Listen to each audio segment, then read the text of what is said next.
Come see your kids. Alright, finally I can see him. Oh my god, don't tell me you. Chen Molly, you stop right there.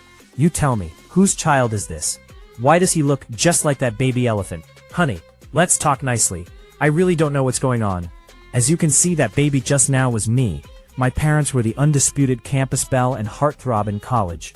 Logically, their son should have been handsome and charming. But instead, I'm 2 meters tall, look extremely fierce, and don't seem like a good person at all. All of this is because I activated a Hunk system. As long as I complete system tasks, I get corresponding rewards. Rewards are coming. This is great. At first I was happy, but soon I got depressed, because every reward from the system just enhances my muscles. So although I only look slightly big, my muscle density is already terrifying. Impossible, right? So much. Kisses. When it comes to fighting, I don't even need to throw a punch. Just smashing my fist into the wall beside me scares everyone away. But the downside is, I have no friends. That guy is so scary. Let's go the other way. Don't go near him. As for dating, that's even more impossible. Girls avoid me like I'm a demon. Right now, I'm on my way to register for university. Even though the subway car is packed, only my section has few people, and that's all because I'm standing here. No one dares to come near. I'm 2 meters tall, my muscles are about to burst out of my extra-large shirt, and my biceps and forearms are thicker than a woman's waist. Add to that my fairly friendly-looking face, and anyone who gets close to me trembles from just one gentle look from me. But actually, I just turned 18. Inside, I'm still just a little boy. At that moment, in the car I'm in, a cute little girl stares at me for a few seconds, and her mother quickly pulls her behind her back. Oh my, you little treasure, you really dare to look? Aren't you afraid that uncle will grab you and eat you up? I hear this and force a bitter smile. I'm a little helpless inside, but I don't say anything. I've heard this kind of thing so many times, my ears are about to grow calluses. Who's to blame for me not looking like a good person? Just then my phone beeps. I open it and see a message from an online friend, labeled Sissy Boy. Tough guy. What time are you getting to university? I'm on subway line 2. 5 more stops to school. What? Line 2? 5 more stops? This friend called Sissy Boy is someone I met while gaming years ago. We're both terrible at the game, but neither of us would admit it. After several solo matches with no clear winner, we became online friends. So they count as my only close friend of the past 5 years. But we've never met in person, not even exchanged photos. I just figured since we're both guys, getting along in conversation is enough. The reason I gave them this nickname is because I think they talk too effeminately. Just as I'm about to ask why they sound so surprised, the system notification rings in my head. Host, please note, in car 3, a young girl is about to be secretly filmed by a repeat pervert. Please go stop it. Reward, 10,000 Longwo coins. I get so excited that I shed tough guy tears. 10 years, 10 whole years. The system has finally given a cash reward instead of giving me more chicken meat. Then I excitedly walk toward car 3.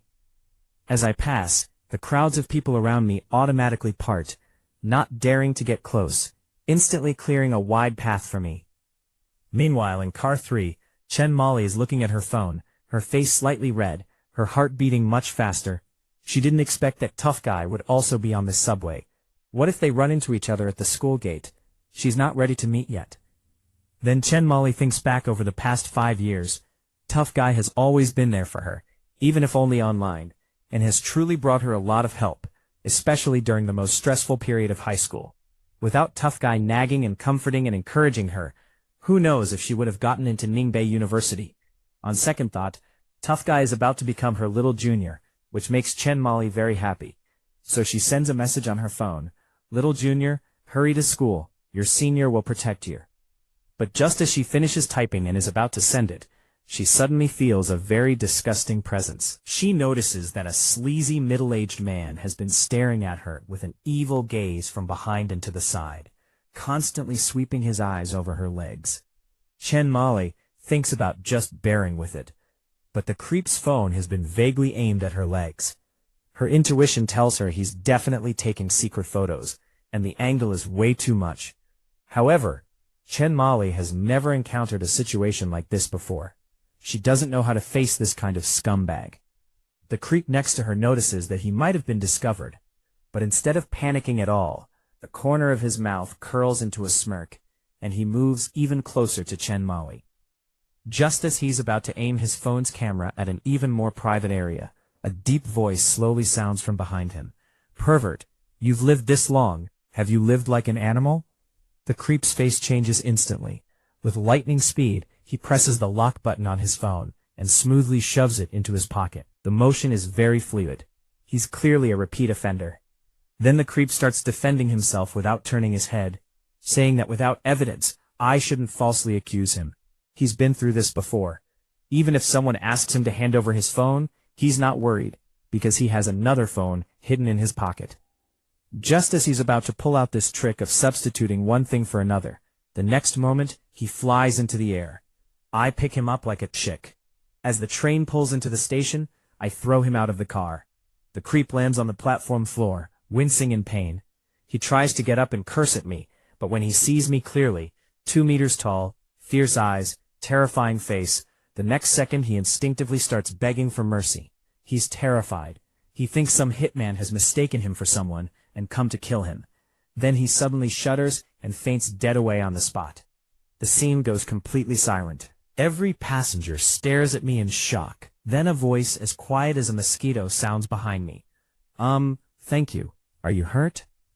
Just as I've dealt with the pervert who is secretly filming the girl and am about to leave, 2 subway security guards stop me. They see my size and freeze on the spot, instinctively assuming that this fierce giant was bullying the middle-aged man. But they don't dare to touch me either. Just as I'm about to explain, a girl's figure steps in front of me. Don't misunderstand. That creep was secretly filming me on the subway, and this big guy stepped in to help me and threw him off the train. It's Chen Molly. She hesitates for several seconds, then gathers the courage to stand in front of me like a human-shaped bear, blocking the judgmental looks from others.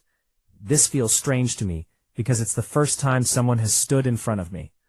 Then, while Chen Molly is explaining what happened to the security guards, I turn and quietly slip away. When Chen Molly snaps back to reality, she finds that I'm already gone.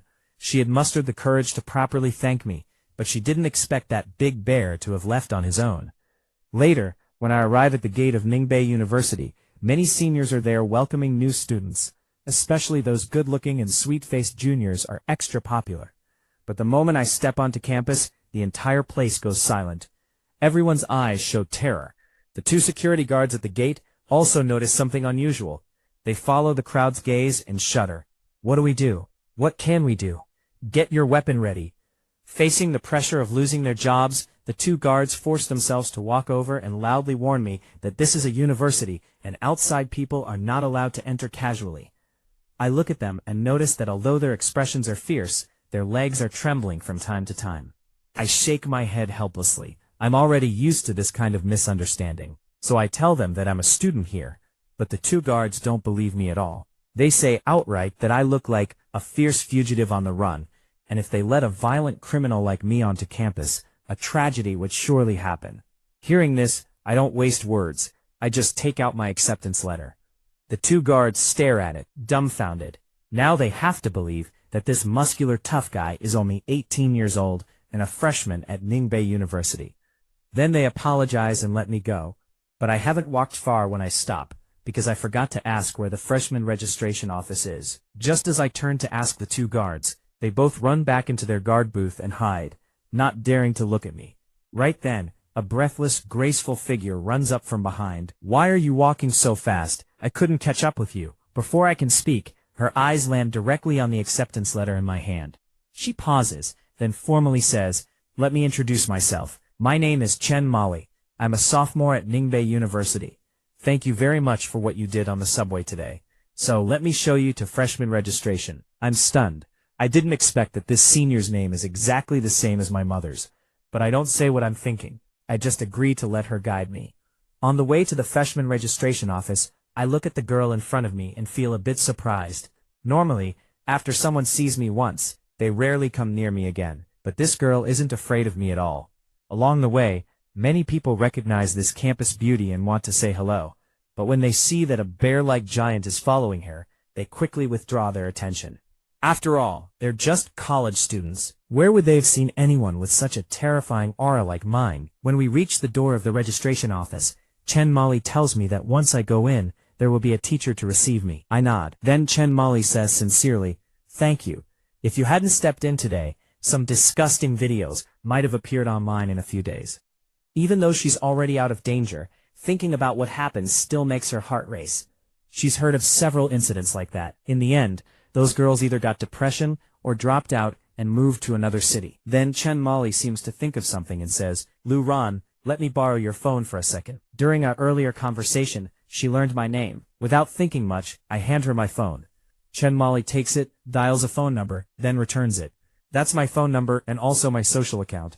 If you don't understand anything at school in the future, you can ask me anytime. I nod on the surface, but inside I don't take it seriously. I've never liked bothering others. Then I walk into the registration office. Chen Molly blinks her pretty eyes, feeling a bit odd. It's been a long time since a guy ignored her like this. This big bear really is unusual. Then she shakes her head and heads toward the girls' dormitory. After I finish my freshman registration, I arrive at my double dormitory, but I came later. When my roommate sees my face, he's shocked and barely dares to breathe. Just then the phone in my pocket rings. Tough guy, is it true that big, tall, muscular guys aren't interested in women? Upon seeing this, I immediately reply, if muscular guys don't like women, do they like men? Inside the girls' dorm, Chen Molly sits in a chair, comfortably playing with her phone. Seeing my reply, she rolls her eyes. This guy definitely answered on purpose. That's not what I meant. If you were standing in front of me, I'd definitely punch you to let off steam. You really don't need to mention it. Even if I let you use both hands, you couldn't beat me. I'm screenshotting that. By the way, it's your first day on campus. How do you like Ningbei University? Not bad. And there's something you probably wouldn't guess. I ran into the campus beauty of Ningbei University. Not only did she show me around and introduce the university, but she also gave me her phone number. In an instant, with a clattering sound, Chen Molly's phone falls to the floor like a free-falling object. She freezes as if time has stopped. She's completely incredulous. After a long while, she finally picks up her phone. Her heart is racing, her face flushed.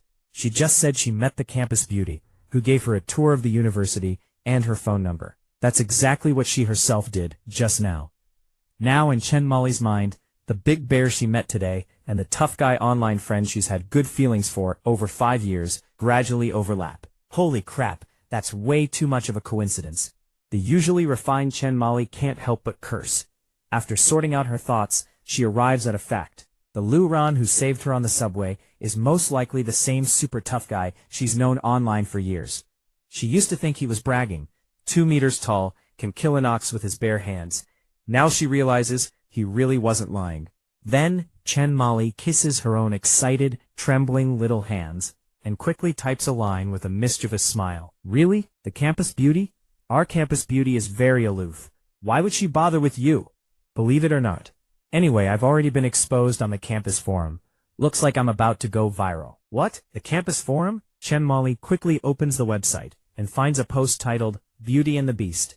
Its popularity is already #1. Chen Molly looks at the photo and can't help but smile at the corner of her lips. Tough guy's goofy expression is so cute. This picture actually turned out pretty well. So tough guy, aside from being fierce, is actually kind of handsome. Right then, my message arrives again. So, I didn't lie to you, did I? Were you scared by my physique? You're overthinking it. How could that scare me? If we ever meet in person, I guarantee I won't be the one who's scared. But after sending the message, a minute passes with no reply from the other side. Just as Chen Molly is wondering if she should send another, a message arrives. It feels really nice not being disliked. Sissy boy, you're a friend I'll keep. If you ever run into any trouble, just tell me. I guarantee no one can bully you. Chen Molly is a bit surprised by this message. Online, the impression I gave her was of an optimistic and cheerful big boy, knowledgeable, well-traveled, and always able to think for others. But now she feels like I hardly have any friends at all, doing everything alone. Maybe my tough guy physique is just too intimidating. Then she curiously asks a question. Hey, tough guy, is the campus beauty pretty? Is she your type?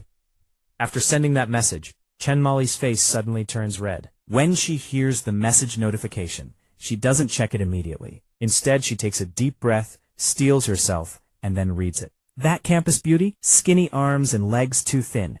Only her face is worth looking at. How infuriating. Lu Ran, you big bear, you big blind man, what do you mean only her face is worth looking at? I have a perfect height of 1.78 meters and weight of 48 kilograms. I have this tiny waist these long legs, clearly goddess level. Then she thinks of something and looks down at herself. These aren't small either, so it must be that big bear who's blind. Just as Chen Mali is fuming, I send another message. For goddesses, slightly chubby is YYDS. Enough chat. My roommate invited me to game together, and tonight, I'm going to eat barbecue at the school gate. Chen Mali sees this and is so angry she wants to bite someone, but she has no way to retaliate, since she hasn't confessed her identity yet. Just then, Chen Mali's roommate happens to return. Oh my, campus beauty, what's wrong? You look kind of out of it. I'm fine, don't worry. Hey, why did you help that guy find his way at noon? I really admire your courage. If it were me, I wouldn't dare get close to him. But Chen Mali seems to remember something I said, and her eyes suddenly light up. Good girlfriend, are you free tonight to go eat with me? Huh? Then at night, you take your roommate to eat barbecue. On the way, you become the coolest person on the street, turning heads the whole way. But those turned heads are all because of your looks. Most of what's in people's eyes is fear. When you arrive at the barbecue restaurant, you're dumbfounded, because there's already a line outside. K-Hao says glumly, I underestimated it. This barbecue place is way too popular. We should have come out earlier. Maybe we should try somewhere else. Hearing us, a senior queuing in front comes over to advise us, saying that we too look like freshmen, that this barbecue place is the best around, and that at this hour we'd better find somewhere else. But he stops mid-sentence and suddenly bolts away. It's because after getting a clear look at my face, he associates it with something bad. Because of this commotion, the people ahead turn around to look, and then also quickly run off, leaving behind a stunned roommate and a speechless me. Then, after we find a place to sit, a figure walks over. Hi there. Could my roommate and I join your table? There are no seats left. K-Hao looks and is shocked. It's the campus beauty, Chen Mali. She actually dares to ask to share a table with us? Hasn't she seen the human-shaped beast sitting here? Seeing that we don't respond, Chen Mali speaks again. Junior Liu, hello again. We meet again.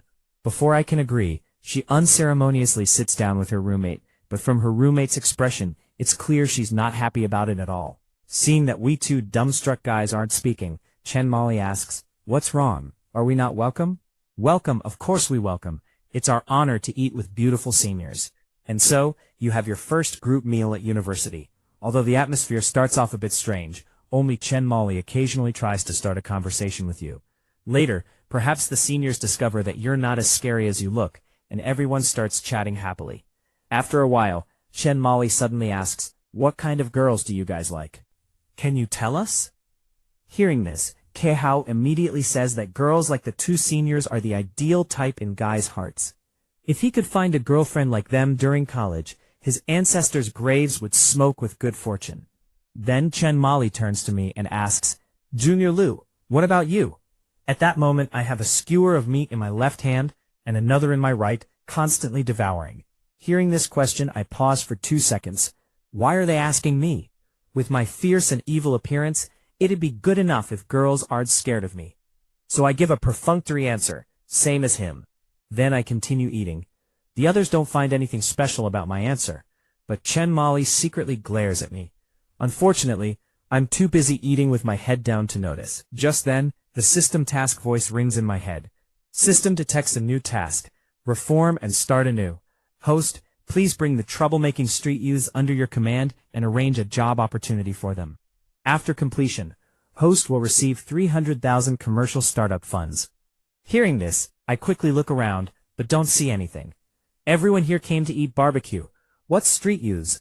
But at that moment, a customer points at the restaurant entrance and says, look outside. Something seems to have happened. I saw the owner run out. So I tell the others to go ahead and eat, that I'll step out for a bit. Then I head outside. At the barbecue restaurant's entrance, 3 clearly ill-intentioned street youths are causing trouble. The leader, who calls himself Brother Yu, smirks and says that last time he ate at this restaurant, he found 2 cockroaches in his food and demands compensation. The barbecue owner is very helpless. He can clearly see that the guy is extorting him. If it were anyone else, he would just call the police. But this Brother Yu seems to have some connections. Last time the police came, nothing came of it. Reporting again probably wouldn't help, and might even make these people worse. So he can only accept his bad luck. Don't worry. Around here my words carry some weight in the streets. I guarantee that from now on no one will dare.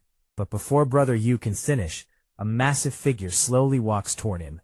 Brother Yu sees my figure and is completely terrified. This aura? Is he serious? You said you found 2 cockroaches in their food. Are you sure?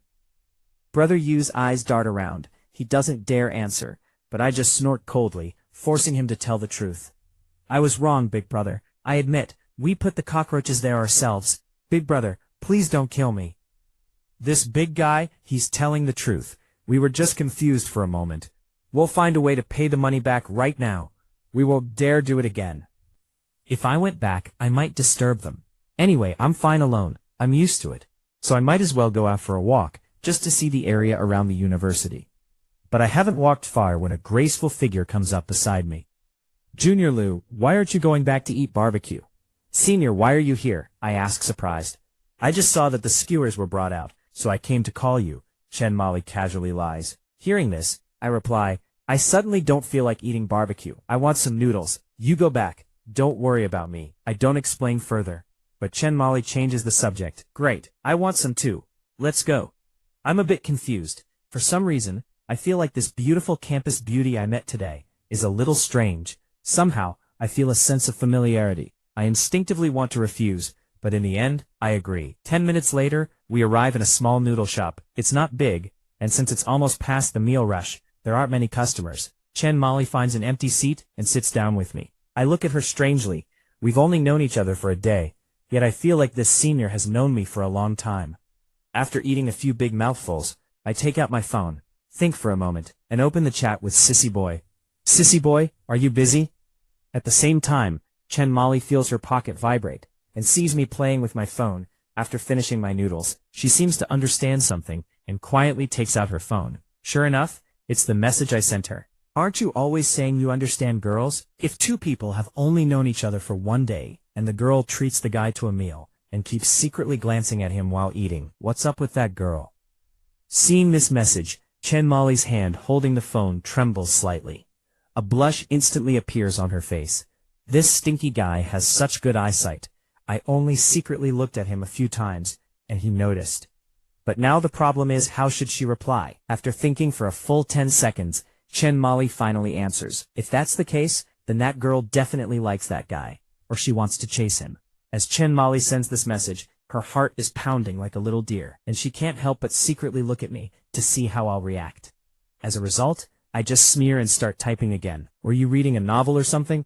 Love at first sight? A sissy boy's understanding is always effeminate. Your answer is definitely wrong. Don't you think maybe that girl is plotting something against the guy? What? This big bear's way of thinking is a bit unusual. What could I possibly be plotting against you? Plotting against your fierce looks? Or plotting against your bear-like size? I'm so done. If she didn't have to keep her identity hidden right now, she'd really like to give me a few little punches. Chen Mali types angrily. I'm a relationship expert. Anyway, I've given you the correct answer, believe it or not. With you as a relationship expert, then I could be a love doctor. Chen Mali sees my reply and grinds her teeth in frustration. 20 minutes later, we finally come out of the noodle shop. Chen Mali walks ahead with her head down, quickly heading toward the school. I calmly follow half a meter behind her. There's no communication at all, just the sound of our footsteps. By now, Chen Mali is about to die of anger. 1 month. No. Half a month. Forget it, 1 week. She won't talk to this big bear for 1 week, neither in real life nor online.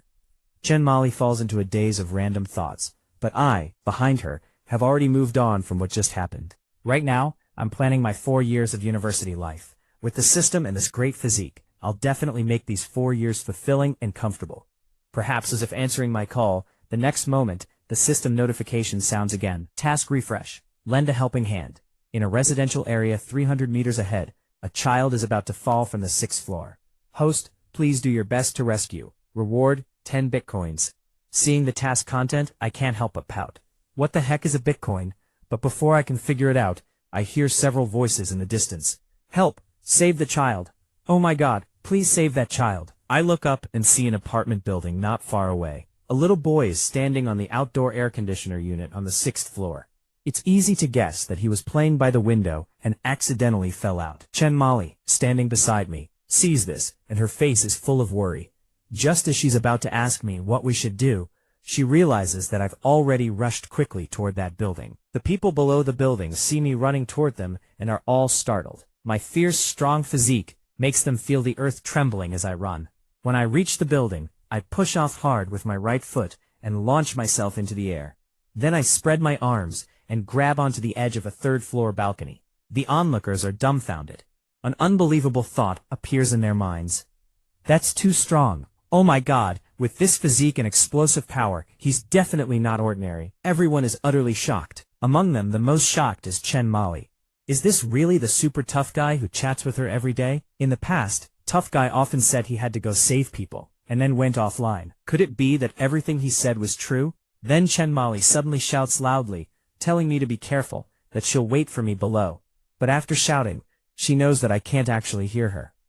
Meanwhile, I explosively push with my arms again, leaping up once more, and grab onto a handhold next to the 6th-floor air conditioner unit. Once I stabilize myself, I reach out and pull the little boy over, holding him against my body. Cheers and applause erupt from below. But before the crowd can finish praising me, several screams come from the crowd. Chen Mali is so scared, she closes her eyes, because right then, perhaps due to the building's aging walls, the handhold breaks off in my hands. This means 2 people are about to fall. Many children and women dare not look anymore. In that moment, no one notices that my eyes show not a trace of panic. A few seconds later, with a loud bang, I land back first on a Mercedes-Benz sedan. Chen Mali looks on, her face full of despair. But the next second, everyone is stunned. As the dust clears, the 2-meter-tall figure walks out, holding the little boy. Then I calmly say that the child should be fine, and that I'll be going now. As I say this, I grab the equally dumbfounded Chen Mali and quickly leave with lightning speed. By the time everyone reacts, I've already vanished. Then, holding Chen Mali's hand, I jog several hundred meters, until Chen Mali's breathing becomes more rapid. Only then does she stop and ask in confusion, "Why are you running? We did a good deed. Why are we acting like thieves?" But I explain, "Sure, we saved the person, but who's going to pay for the damages afterward?" Still not reassured, I continue pulling Chen Mali toward the school. Chen Mali doesn't understand what I'm thinking, but soon her gaze fixes on the big claw that's holding her small hand. Now that he mentions it, tough guy's hands are so warm. If held like this in winter, it would definitely be warmer than a hand warmer.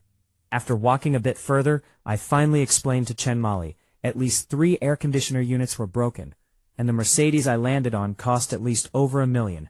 The repairs alone could cost me my life. So if we don't run, we'll be stuck paying. But she says, "But we saved the child. You're still too young. One day you'll experience the dark side of society, then you'll understand." "Oh, you know so much, you're a year younger than me." Then she asks with concern whether I need to go to the hospital. After all, falling from that height, even if I look fine on the outside, maybe internal organs or bones are injured. But I calmly say I'm fine, that I've been through even more dangerous things. Chen Mali glances at me and mutters under her breath, "Braggart." She can't imagine anything more dangerous than falling from a 6th-floor building. I smile and don't explain further. After more than 10 minutes, we walk back to campus together. Chen Mali reluctantly says goodbye, telling me to rest well and that if I feel unwell, she'll take me to the hospital. I wave my hand and turn to leave without a trace of reluctance. This makes Chen Mali's proud, spoiled feelings rise again. Bad bear. Don't most guys at least walk a girl to her dorm building? Am I really that unattractive? I'm the campus beauty, for crying out loud. Can't he stay a little longer? Then, walking toward the girls' dorm, Chen Mali takes out her phone and sends a message. "Tough guy, did anything interesting happen at dinner tonight?" "You tell me." "Actually, yes. Today I saved a little boy. The scene, if I told you, you definitely wouldn't believe it." "Go ahead, I believe you." "Sissy boy, have you taken the wrong medicine today?" Later, when I return to my dorm room, my roommate K-How is still pulling an all-nighter gaming. When he sees me, he quickly asks, "Brother Lou, the barbecue just came out and you left. Then the campus beauty left right after you. Don't tell me you two were together." I casually reply, "Yes, I even held the campus beauty's hand for the whole walk." But K-How, hearing my offhand remark, immediately looks very skeptical. "You're joking with me, right? I can believe that you went out with the campus beauty, but holding hands the whole time? No way." K-How pauses, then continues, Brother Lou, you haven't even been on campus for a full day yet. You don't know. That campus beauty Chen is the most beautiful and aloof girl at Ningbei University. In the past year alone, she's rejected who knows how many suitors. I'm a bit puzzled. Aloof? That word doesn't fit Chen Molly at all.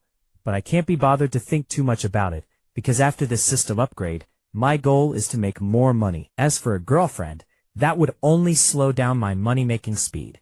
Anyway, with my physique and appearance, probably no one would like someone like me. Then I turn on my computer, type in a web address, and look at a certain data point. Bitcoin holdings, 10 coins. That's the reward from tonight's task, 10 bitcoins. But I don't have time to deal with it now, because military training starts tomorrow. I can think about other things after training is over. Early the next day, all the university freshmen gather on the school's sports field. On the platform, several school leaders waste a full 20 minutes with nonsense before finally announcing the end and revealing the first military training task, a hiking exercise. Their training location isn't at Ningbei University, but rather a military camp about 15 kilometers south of the university. For the next 2 weeks, 14 days in total, the freshmen will spend their time there. Right now, their task is to hike 15 kilometers to reach that camp. As soon as this is announced, there's a loud buzz of discussion. Kei Hao immediately complains, "Brother Du, don't you think the school is insane, starting military training like this? What's next?" But I'm unfazed. 15 kilometers? The system's daily routine runs are at least 20 kilometers. I've long adapted. 3 minutes later, all freshmen are forced to get ready. By class, they set off together toward the camp. A long line of students walks out of Ningbei University. On both sides of the line are support personnel from the army. Along the 15-kilometer road, several temporary medical points have been set up. Individual instructors supervise and urge each class forward. In the first half hour, the pace is decent. But after an hour, some freshmen clearly struggling. Most young people today are pampered or stay home all the time. This amount of exercise is a nightmare for them. Just then, the system voice sounds in my mind. Task refresh. Help heatstroke victims move to temporary medical points. Task completion reward. 10,000 coins per person helped. No upper limit. Seeing the system's task, my eyes light up. Helping one person gets me 10,000. If I help 100, that's 1,000,000 in cash. Right then, a cry of alarm comes from ahead. Someone fainted. Quick, someone come take a look. I look up and see a girl at the front of the class lying on the ground. The new students around her are all startled, not knowing what to do. The next second, a large figure appears in front of the heatstroke victim. The classmates see this figure, and their hair stands on end. They immediately recognize me. Without a word, I pick up the girl and quickly leave. When I reach the temporary medical point, I lay the girl on a cot. Seeing this, the medic suggests I rest a bit too and take some heatstroke medicine. But I wave my hand, saying I don't need it, and walk away without looking back. Later, when we arrive at the military training camp, I do the math. Today I've already carried more than 20 people. Over 200,000 in rewards just like that. Just as I'm feeling pleased, a striking figure appears not far away. It's Chen Molly. She's holding an iced milk tea and walks up to me. I'm stunned. I don't know what this campus beauty is up to again. Seeing my expression, Chen Molly says with a smile, "Junior Liu, I heard that along the way, you saved quite a few heatstroke female classmates. So I hope you'll accept my gift." What strikes me as very strange is that when Chen Molly says female classmates, she deliberately puts extra emphasis on the word. I'm about to refuse, but there are many eyes watching from the shadows, so I can only steel myself and take the milk tea. Then Chen Molly blinks and says, "Can you drink it all right now? I want to watch you finish it before I leave. After all, this is my heartfelt gift, you know." I figure I'm thirsty anyway, so I don't refuse. I take a big sip and swallow. But the next second, my eyes widen and my whole body shudders. Sour. Too sour. It's sour to the extreme. Is this milk tea? Isn't this pure lemon juice? Chen Molly holds back a laugh and asks, "What's wrong, Junior Liu? Don't you like lemon milk tea?" I question suspiciously, "Isn't this a little too sour?" But Chen Molly just smiles and says she probably forgot to add sugar. Then she says she has things to do, turns around and leaves, leaving me standing there dumbfounded. That night, back in the tent to rest, I open my phone and quickly discover that today's events, me saving people and being given milk tea, are trending again. Then a message from Sissy Boy arrives. "Tough guy, you're amazing. I saw your glorious deeds on the front page. I heard the campus beauty brought you milk tea, and it didn't taste very good? Whoa, you're really well informed. Don't even mention it. That girl almost killed me with sourness. That wasn't milk tea, it was super concentrated lemon juice. Just thinking about it makes my tongue tremble. Sissy boy, let me tell you, I think the campus beauty is targeting me. Seeing the string of messages I sent, Chen Molly bursts out laughing. Then she replies with 2 words. Serves you right. Seeing her reply, I feel even more confused. The next day, the group arrives at an opera house and holds a welcome party. Many juniors go up to show off their talents. Chen Molly, as the campus beauty, naturally doesn't miss it. When she comes on stage, the boys below erupt in cheers, eagerly anticipating her performance. But I suddenly notice a faint, barely detectable smirk at the corner of Chen Molly's mouth. Then she pauses and suddenly says, "Next, I would like to invite a classmate from the audience to come up and perform with me. I'll play, and they'll sing. Does anyone want to come up?" Many boys in the audience raise their hands, eager to perform on stage with the campus beauty. Looking at all the enthusiastic responses, Chen Molly's gaze eventually settles on one spot. Then she looked toward me and said slowly, "That tallest, strongest junior over there, would you come up and perform with me?" I was stunned. Turned to me, shy. I wanted to refuse. But then the system suddenly spoke. Yazoo reward task released. Host must sing a song that shocks 80% of the live audience. Reward, 7 days of stock trend intelligence. Hearing that, I suddenly felt that my savings might finally come in handy. Then, under everyone's shocked gazes, I walked onto the stage. I told Chen Molly she just needed to play the violin to accompany me. I'd handle the rest. Chen Molly looked surprised, but before she could ask, I sat at the piano. Then a beautiful melody slowly filled the air.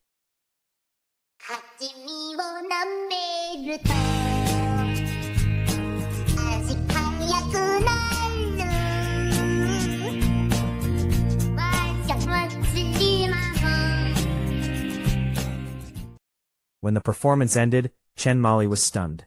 The audience was stunned too.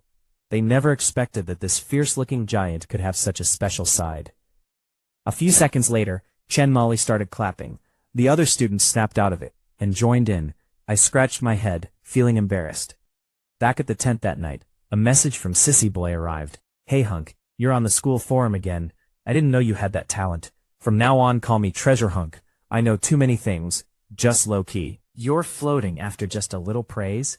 By the way, want to meet up in a few days? My treat for a nice meal. I invited him because we'd known each other online for 5 years, and now that we were so close, it felt wrong not to meet. But about a minute passed with no reply. That felt strange. Then my phone vibrated. I quickly opened it. "Sorry, I went to the bathroom."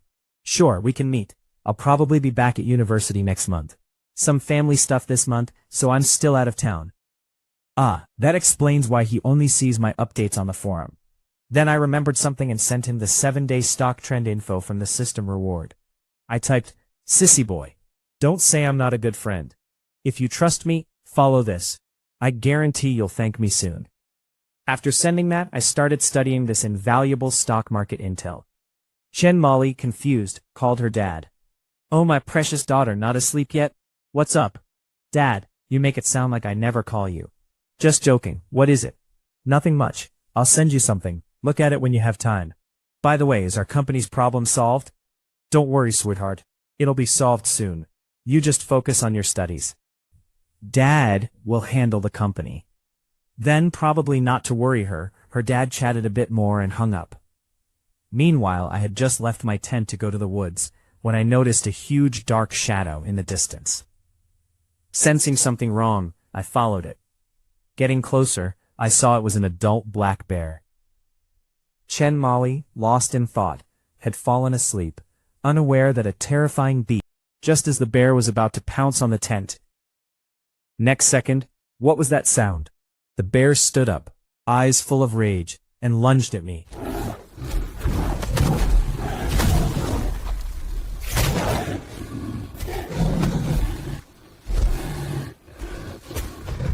"You want another?" After I said that, the bear's eyes filled with fear. It quickly got up and ran away, frantically. I didn't chase it. I turned and went back to sleep. But I didn't know that Chen Molly had seen everything from the shadows. She had woken up, left her tent, followed the noise, and saw a humanoid bear, toss an adult black bear like a chick. After I left, she was too stunned to move. Back in her tent, she took out her phone and typed, "Hunk, thank you." I thought she had discovered how valuable the stock forecast was. Satisfied, I went to sleep. Next morning at 6:30, the freshmen were woken up for 40 minutes of morning run.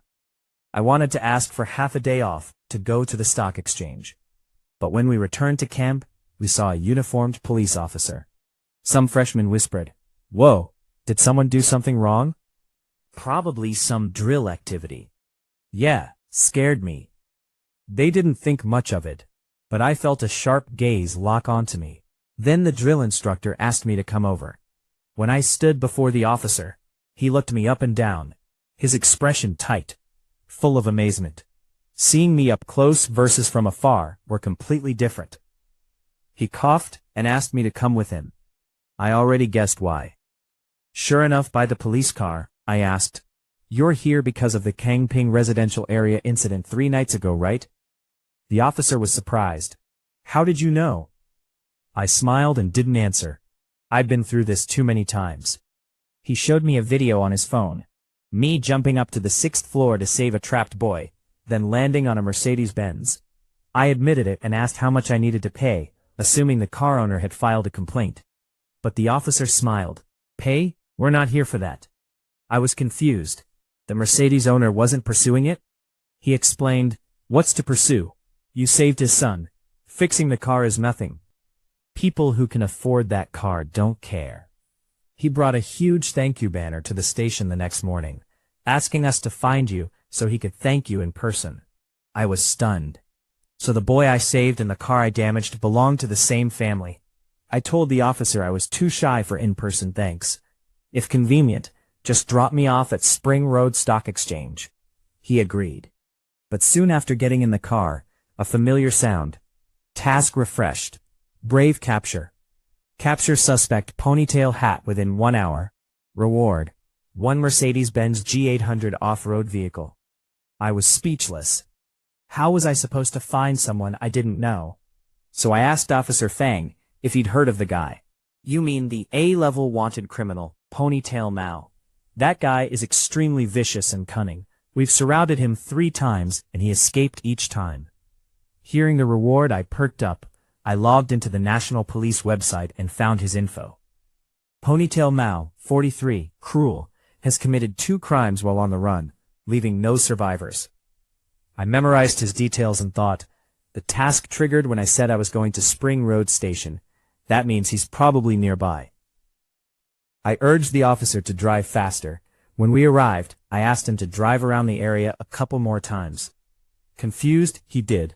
I thanked him. He felt relieved, as if my intimidating aura had faded. We drove around several times, but I saw nothing unusual. With only 15 minutes left, I was losing hope. Then I locked eyes on someone. He looked normal, but when he saw the police car, I noticed all his muscles tense up. I lowered the window and began the final test. A loud shout echoed down the street. Several passers-by turned to look at me. Only that middle-aged man was different. When he heard Ponytail Mao, he immediately turned and ran. I opened the car door and jumped out of the moving police car. The officer gasped, thinking I was crazy. But I did a simple roll, kicked off the ground, and stood up. Then I charged in one direction. Ponytail Mao ran far, glanced back, and felt suffocated. He'd never seen such a terrifying officer, and how could someone so big run so fast? He pushed an old woman off her electric scooter, stole it, and turned into a small alley, speeding away, cursing. Chunhua Road was flanked by commercial pedestrian streets, behind which were tangled residential alleys. Cars couldn't enter. He was sure that even if I ran fast, the complex terrain would stop me. But I stood under a residential building, pushed off the ground with both legs, and grabbed onto a 4th-floor security window grill. Then I swung myself onto the rooftop of the building across. Ponytail Mao weaved through the narrow alleys, not worried about getting lost. If he could confuse himself, the police would be even more lost. After several turns, he threw the scooter aside and prepared to leave. Then he heard a loud crash behind him, something heavy falling from above. He cursed but kept walking. 2 steps later, his hair stood on end. He felt like a wild animal was watching him. He turned and saw me walking slowly toward him. "You're alone?" he asked. I stopped and nodded silently. His eyes flashed. Hidden behind his back, he pulled out a knife and charged. But when he swung, I grabbed his wrist. No matter how he struggled, he couldn't move. Panic filled his face. Before he could speak, I slapped him. He fell unconscious. I muttered that he was weak for a criminal. Then the system chimed. "Task complete. Mercedes salesperson will contact you soon." I smiled, dragged Ponytail Mao toward the street, and found Officer Fang anxiously calling for backup. Then he heard my voice behind him. He turned, dumbfounded. I was holding the unconscious A-level fugitive. How did you catch him?" he asked. I briefly explained. He was even more amazed. Then he said I needed to make a statement. I agreed but asked to go to the stock exchange first. Without waiting for a reply, I dragged the fugitive toward the exchange. Back at school, Chen Molly was checking her phone, feeling down.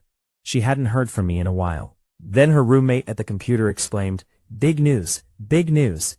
Chen Molly wasn't interested, until her roommate said, "Lu Ran was taken away by police from the campsite this morning." A scream echoed from the female dormitory. Chen Molly rushed out, found a quiet corner, hesitated, then dialed a number. A mature woman's voice answered, "What is it? I'm busy."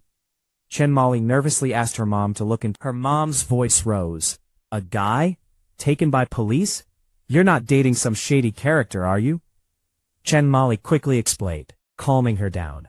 At the Ningbo Police Bureau, Chen Meilian sat in the Criminal Investigation Unit captain's office, frowning. After her daughter's call, she checked and found an officer had indeed gone to the camp that morning. She drove there and learned from Officer Fang an astonishing truth. The fugitive she'd chased many times, Ma Wei Mao, had been caught by an 18-year-old college student. She asked his name. Officer Fang said, "My name." Chen Meilian was stunned. She'd misjudged me, thought I was some delinquent. Just then I finished my statement and walked out, meeting her gaze. She looked me up and down, blinking curiously. First impression, huge, like a bear. Second, could this really be her daughter's friend? This big guy might have trouble finding a wife. I left the station, took a taxi to pick up my car, and checked my phone. Sissy Boy had sent a flood of messages. "Hunk, the forum says you were taken by police. What happened? You okay? I asked someone I know at the station. You out yet? Answer me." Feeling warm inside, I replied, "Don't worry." On my way to pick up my car now. At the Mercedes dealership, as I was about to walk in, I sensed a pair of hands quickly approaching from behind. Guess who? It's her. "Senior, why are you attacking me?" "Attacking? I just wanted to cover your eyes and have you guess." "Who knew you'd react so strongly?" I complained that she was like a little kid. But then Chen Molly suddenly burst into tears.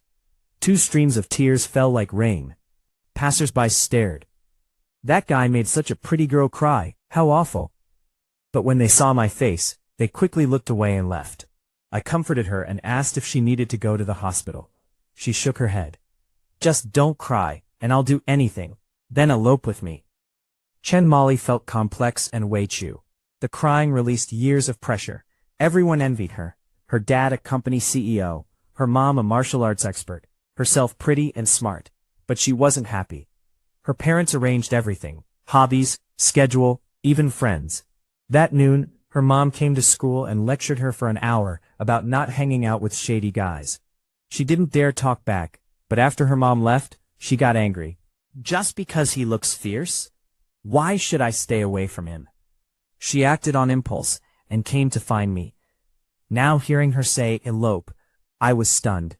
I thought she'd lost her mind and offered to take her to the hospital. Then the system chimed. Take Chen Molly to avoid police and others. The longer you last, the bigger the reward. Max 10 days. Day 1 reward, 1 million. My eyes lit up. I immediately agreed to her unreasonable request. She couldn't believe it. I didn't even ask why. Lu Ran, aren't you going to ask why I ran away? I went along with it. Tell me your story. She huffed. Clearly I wasn't interested, but she explained anyway. I had a fight with my family. I've taken a few days off school and left a message at home. Oh, I let her follow me to pick up the car.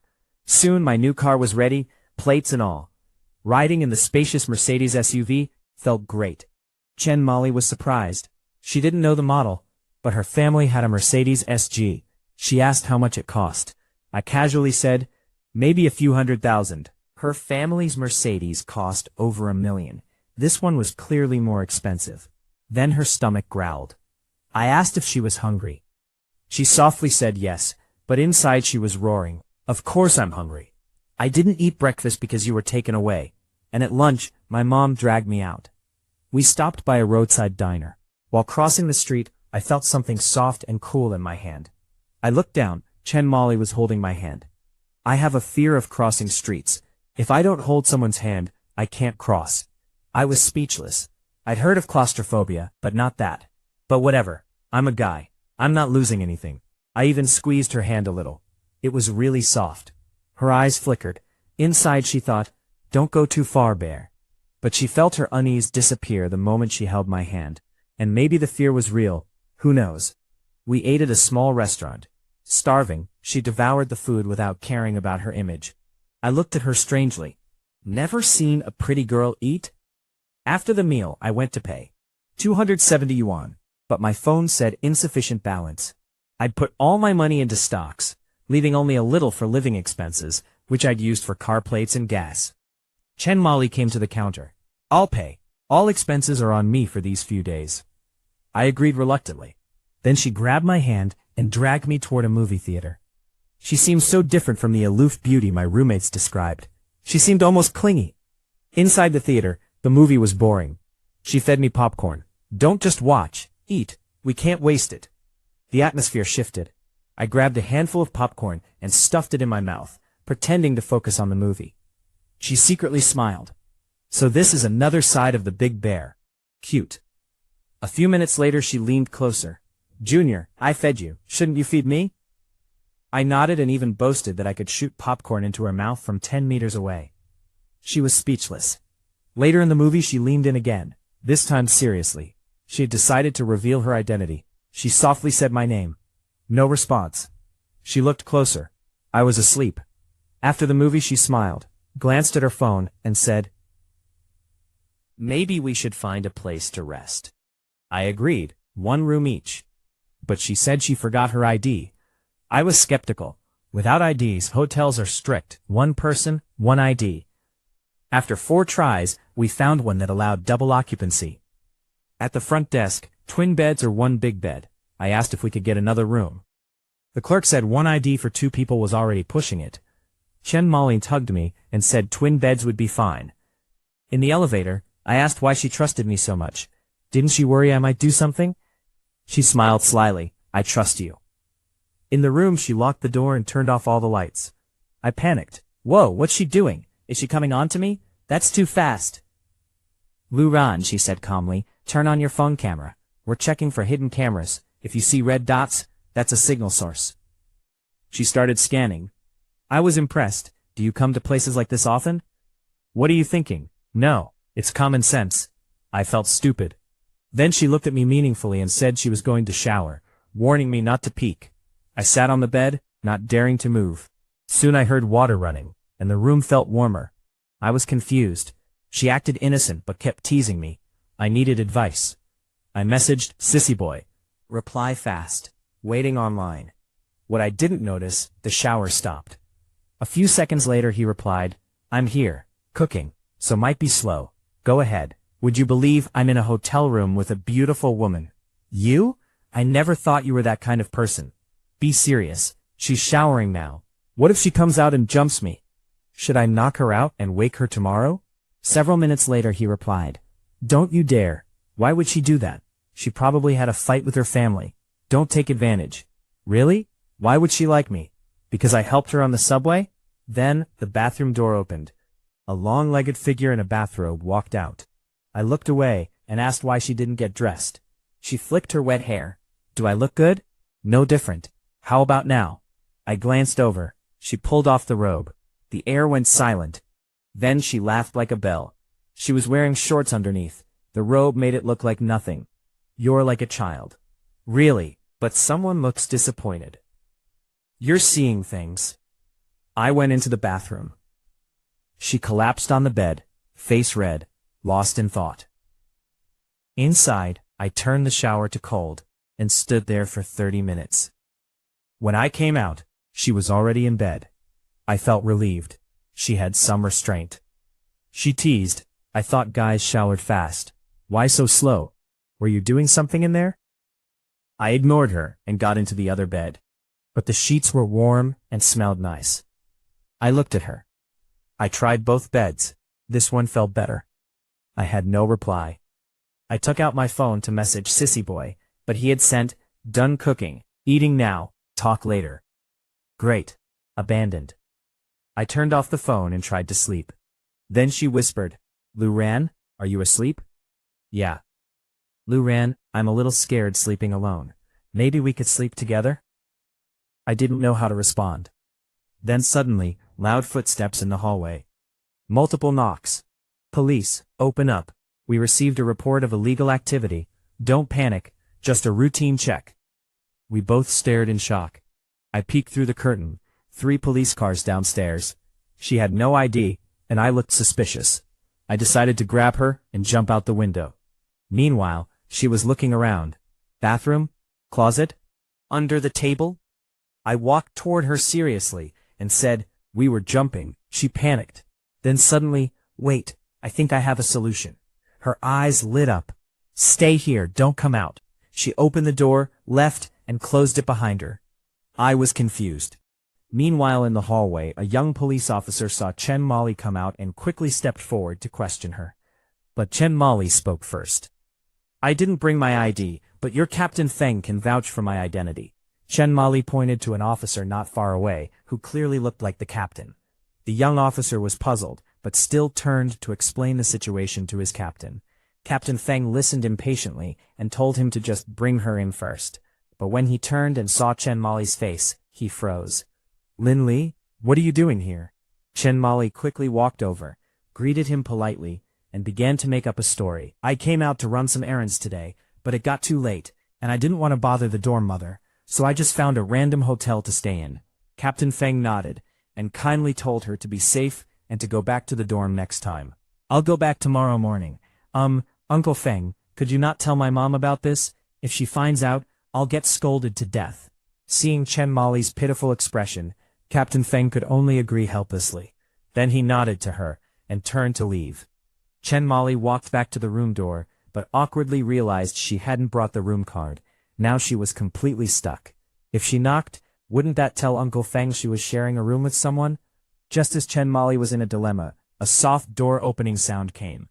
The door slowly opened a crack. Then Chen Molly quickly slipped inside. But she didn't know that the young officer had just said to Captain Feng, "Captain, that door seemed to be opened from the inside by someone else. I think there's someone else in there. Should we?" Before he finished, Captain Feng interrupted him, told him not to say anything, and to pretend he hadn't seen it. Then he gave the young officer a "you're still too young" look. Inside the room, Chen Molly calmed down and praised, "Luran, thank goodness you opened the door in time, otherwise I would have been exposed. You know someone out there?" "We used to be neighbors in the same compound, very familiar with my parents. My mom and he work in the same bureau, and their relationship is even that of superior and subordinate." I nodded, didn't think much of it, then went back to bed to continue sleeping.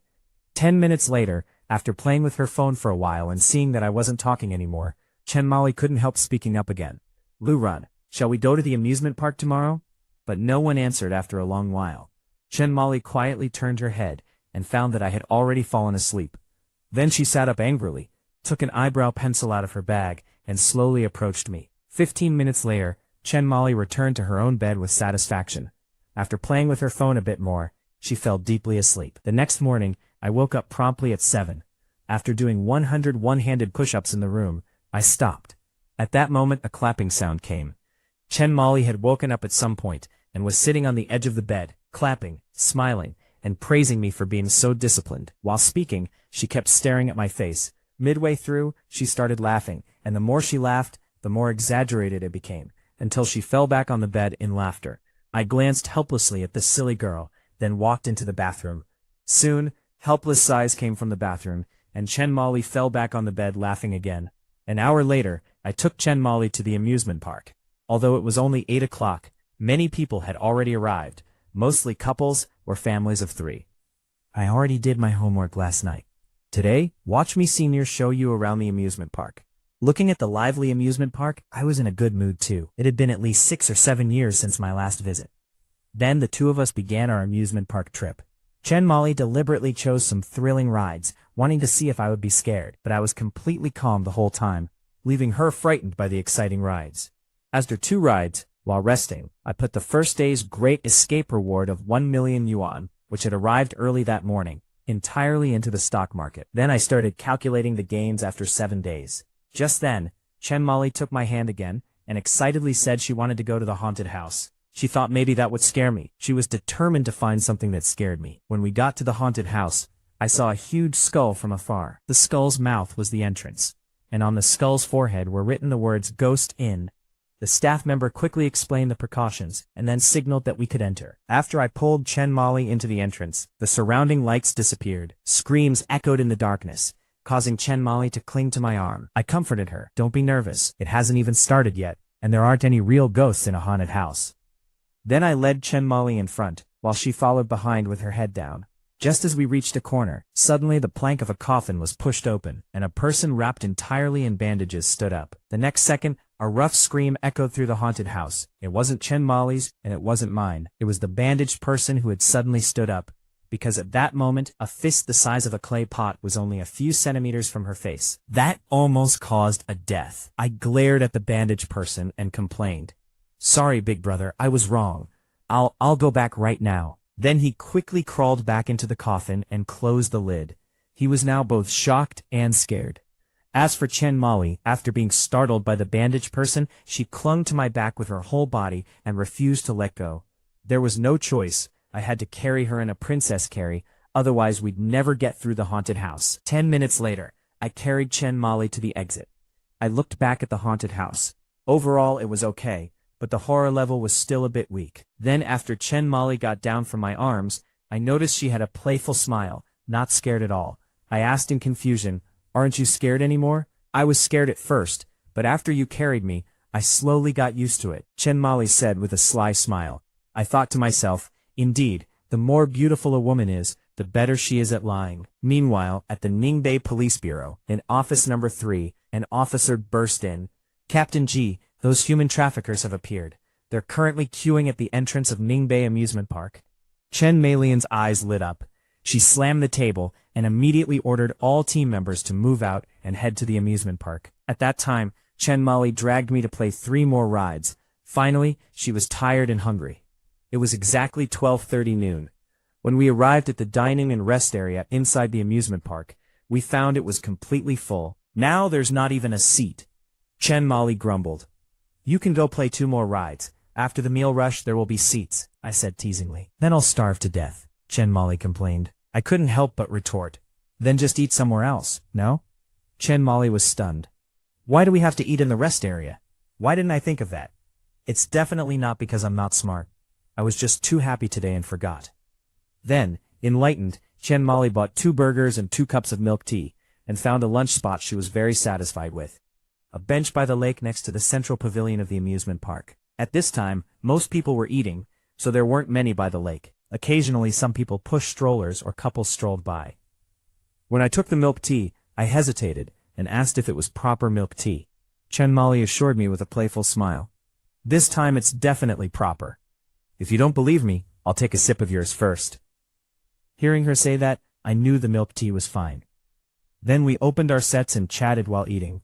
Chen Molly occasionally took out her phone and snapped a few photos, saying she wanted to keep them as souvenirs. After all, it was her first time at an amusement park. I just focused on eating and didn't stop her. Just then, a familiar voice sounded in my mind. "Task refreshed. Catch them all. Capture all 5 human traffickers. Task completion reward, 1 cashback card. Trafficker action countdown, 30 seconds, start." After hearing that, I stood up instantly.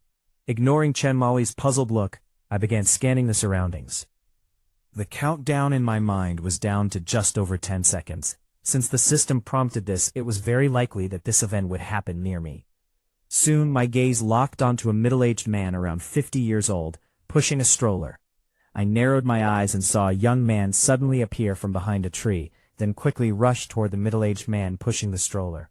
Then the young man snatched the middle-aged man's phone and ran off. The middle-aged man wanted to chase him but looked anxiously at the stroller he was holding. Chen Molly was dumbfounded. She never imagined she would witness a robbery in person. Then she suggested going over to help, but I told her not to rush and to wait and see. Just then a fashionable young woman quickly walked up to the middle-aged man. "Uncle, you go chase the robber. I'll watch the kid for you." "Thank you so much, miss. Wait for me," the middle-aged man said and immediately ran off after the phone snatcher without a second thought. Chen Molly remarked, "There really are a lot of good people in the world." But the next second the young woman who had offered to help, seeing the middle-aged man chase far away, quickly pushed the stroller in the opposite direction. Chen Molly was stunned. She finally realized this was also a human trafficker. A minute later the woman pushed the stroller to a pavilion. Inside the pavilion were two men. One of them was the young man who had snatched the phone. The other, a scar-faced man, urged them to hurry up. The other accomplices were already waiting at the entrance. But just as he finished speaking, the baby in the stroller began to cry. The woman was about to cover the baby's mouth, when suddenly a voice came. "Sorry, I'll take this child." The woman turned and saw a tall, fierce figure approaching slowly. The two accomplices were also terrified. After regaining their composure, the trafficker named Lao Jiao said viciously, "You guys take the child and meet up with Lao Qian. I'll hold him off." Then he pulled a folding knife from his pocket. Seeing the knife, Chen Molly's face was full of worry. "Lu Ran, what do we do? We don't have any weapons." But I said calmly, "Don't worry. To me, that's just a toy knife." Chen Molly frowned. That didn't seem right, because the blade was glinting coldly. But just as she was wondering, my figure suddenly charged forward. Lao Jiao instinctively swung the knife, but as soon as his hand lifted, a slap hit his face. His entire body was flung away, and after hitting the ground, he fell unconscious. The female trafficker was dumbfounded. She looked at me, then immediately made a decision. "Big brother, how about we give you the child and you let us go, okay?" Then Chen Molly stepped forward and took the stroller. As I was about to grab the other two as well, two police officers rushed from different directions. "Police, don't move, put your hands up." The female trafficker and her accomplice looked ashen. They quickly raised their hands and squatted on the ground. But the two officers did not relax at all, because in their eyes, I also seemed like an extremely dangerous target. Just as I was thinking about how to explain, Lu Ran and Yan Yan and Captain Huang and Fang Jun's voices sounded simultaneously. Everyone on the scene was stunned. Uncle Feng walked up to us and asked, frowning, "What are you two doing here?" Chen Molly recounted the whole incident clearly. After listening, they understood. "This achievement has your share. But next time something like this happens, call the police first. Don't act on your own." "Uncle Feng, my mom isn't here, is she?" Chen Molly asked quietly. "She's here. Captain Chen is the overall commander. She's at the entrance." "I'm not looking for my mom." "Well, we'll be going now." Chen Molly handed the child to an officer, took my hand, and tried to slip away. I held her small hand, and we tacitly made a big detour, leaving the amusement park through another exit. Neither of us felt like continuing. I was worried about failing the Great Escape task, and Chen Molly was worried about being caught by her mom. Just as we reached the parking lot and were about to drive off, my phone rang. The caller ID showed Officer Chen. At that moment, Chen Molly stopped me. "Lu Ran, I need to confess something to you." I looked at this enchanting girl and wondered what scheme she was plotting now. Chen Molly looked at her phone, her eyes misty. "I'm really happy today. Truly happy. Lu Ran, I've discovered that you're full of bright spots, especially your eyes." I frowned. "Eyes? Really? You're making this feel like a life and death farewell, even memorizing the lines." She leaned closer to me. "Lu Ran, actually my eyes are prettier than yours. What do you see in my eyes?" Those beautiful eyes looked deeply into mine. I slowly reached out, touched the corner of her eye, and pulled out a fallen eyelash. "Senior, you're so talented. Just an eyelash, and you created such an atmosphere." Chen Molly instantly became angry. Without hesitation, she bit my wrist. I yelped. I hadn't expected that after her scheme was exposed, she would lash out in embarrassment.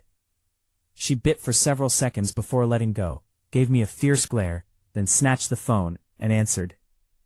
Lu Ran, Officer Chen's angry voice sounded. Chen Mali said, "It's me, Mom." I was dumbfounded. What, this girl calls Officer Chen Mom? In an instant the images of the two appeared in my mind. They actually did look quite alike. "You little brat, you've only been in university for a few days and you're already skipping class? Is it because I criticized you yesterday?" "Mom, I'm in college now. I want to breathe some fresh air on my own. What do you know?" Chen Mali directly cursed. Seeing the mother-daughter argument about to escalate, I was about to mediate when the other end of the line shouted again. "Do you know what boys are really thinking when they get close to you?" That Lu Ran may seem decent on the surface, but he's still a man. You don't understand that men think with their lower halves. Several black lines appeared on my forehead. "Auntie, if you say that, I can't help." "Mom, I know. That's why I never thought about a purely platonic relationship. Lu Ran, you take it." Chen Mali shoved the phone into my hand and climbed into the back seat, curling up in a corner.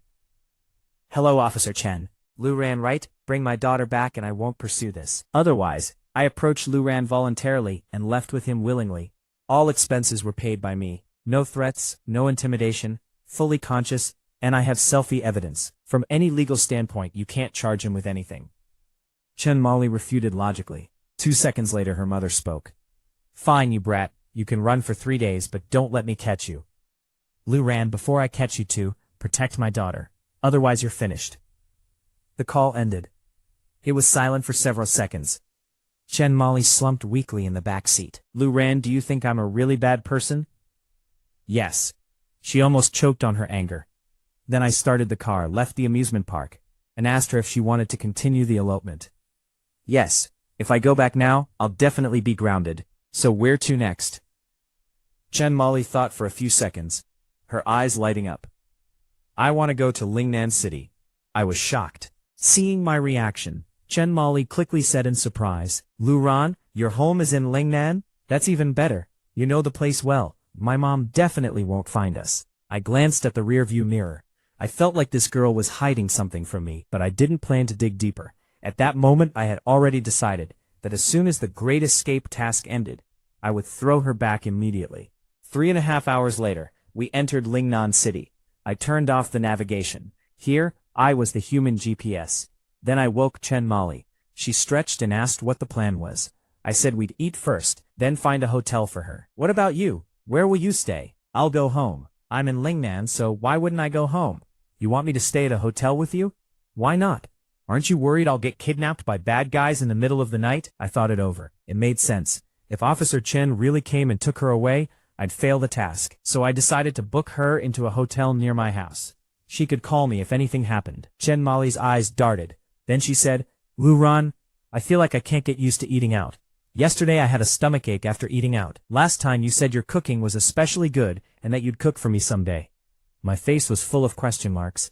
When had I ever said I'd cook? But I knew this girl was hard to deal with, so I had to agree. Then she asked me to take her to a mall. When we arrived, we were empty-handed. Half an hour later when we came out, I had 3 big bags in my left hand and 4 in my right, looking utterly bewildered. Belt, lipstick, cosmetics, lighter, wallet. One shopping trip cost at least 20,000 yuan. "Senior, why did you buy all this random stuff? For your parents?" She smiled faintly, something like that. When a vegetable-selling auntie saw me and shouted, it was like poking a hornet's nest. Chen Mali was dumbfounded. She never imagined that I, with my fierce appearance, would be so popular in the wet market. But she frowned slightly. Why did everyone assume she was my cousin or something? Why didn't anyone mistake her for my girlfriend? She squinted, seized the moment, stepped forward, and tried to hold my big arm. But I somehow dodged and told her to mind her image. These were neighbors. She shouldn't make them misunderstand. Chen Mali almost wanted to bite me again. Buying vegetables took nearly 20 minutes. Chen Mali just stared with wide eyes the whole time, unable to help. This bargaining and selecting process was beyond her knowledge. 3 minutes later, the car stopped in front of an ordinary residential building. She carefully observed the surroundings. 6 floors, no elevator. The greenery was naturally grown willow and poplar trees. Under the shade, old folks chatted cheerfully. Such a warm scene was something she would never see in her own gated community. When she got out of the car, she turned and grabbed several gift bags from the back seat. I then realized those were greeting gifts for my parents. I didn't refuse and turned toward the building. Chen Molly was a bit angry. After 30 seconds, she had only walked 10 meters and was already slightly out of breath. She regretted it. How was she supposed to carry these things this high? I shook my head, walked over, and told her to raise her hands. She glanced at me secretly, her eyes showing happiness, and raised her hands with effort. But I said that palms weren't good for carrying, elbows were stronger. I told her to hang the bags on her elbows. Then I took my own bags and walked into the building. Chen Molly was speechless and shouted. She began to regret not having agreed to it the first time. But carrying things with elbows was indeed easier, though she only made it 2.5 floors.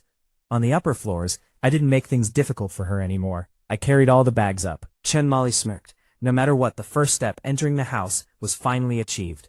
I took out my keys and opened the door. There was still more than an hour before my parents came back from work. Enough time to make dinner. I told Chen Molly to make herself at home while I cooked. Then I took the ingredients and went into the kitchen. Chen Molly asked where the bathroom was.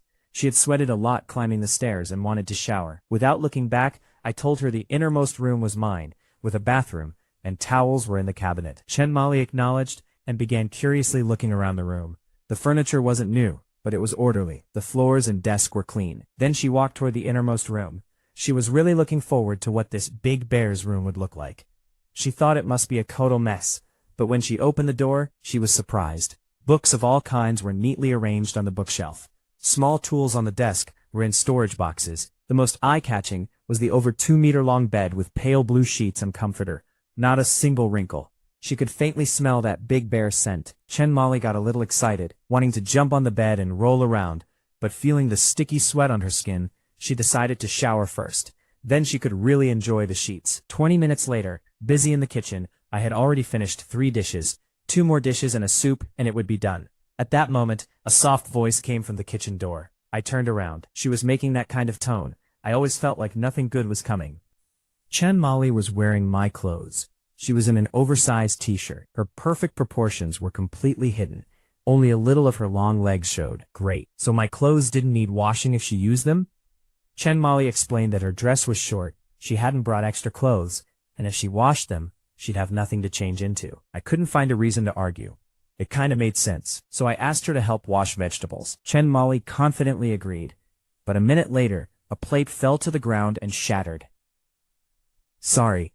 I used too much dish soap, and my hand slipped. I widened my eyes. Senior, say that again. How did you wash the cabbage? With dish soap. I rubbed each leaf clean. Stop. Do you know the main ingredients of dish soap are this and that? You're not here to help. You're here to commit murder. I didn't know. Fine. Can you at least wash the dishes? I pointed to some dirty bowls. No problem. I'll be careful. 1 minute later, a small bowl shattered again. I was completely speechless. I told her to go sit on the living room couch and wait for dinner. Soon, tempting aromas drifted out of the kitchen. Just then, the sound of a key turning came from the front door. Chen Molly's heart jumped. Lu Ran's parents had come back half an hour earlier than he said, and she was still wearing his clothes. If they saw this, it would be so awkward. She wanted to run back to his room, but it was too late. This familiar smell. Honey, it must be Lu Ran cooking.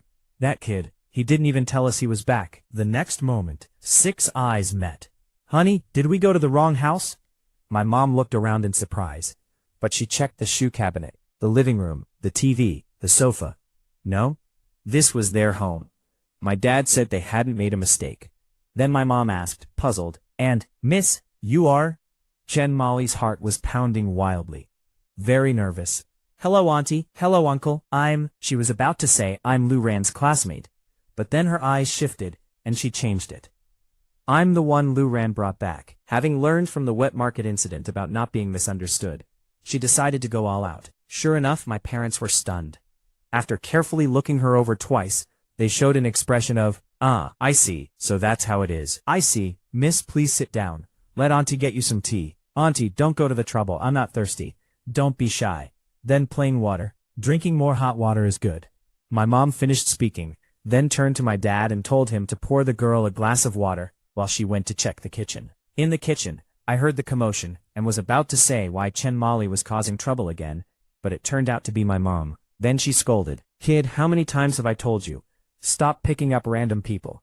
Where did you find that girl outside? Under a bridge or in a river? She looks quite pretty and clean. What if her family can't find her? My mom looked at me like I was a lost cause. This had happened so many times she couldn't count. Over the years, this silly son kept bringing trouble home. At first, it was kittens and puppies, then blind people, deaf people, drunk men or women, and even a bloodied person once. I was dumbfounded, not knowing how to explain. Was I supposed to say I skipped class and eloped with a senior while hiding from her parents? If I said that, I'd definitely get beaten. Then I suddenly had an idea and explained, Chen Molly was originally a rich man's daughter, but 2 days ago her dad's company went bankrupt.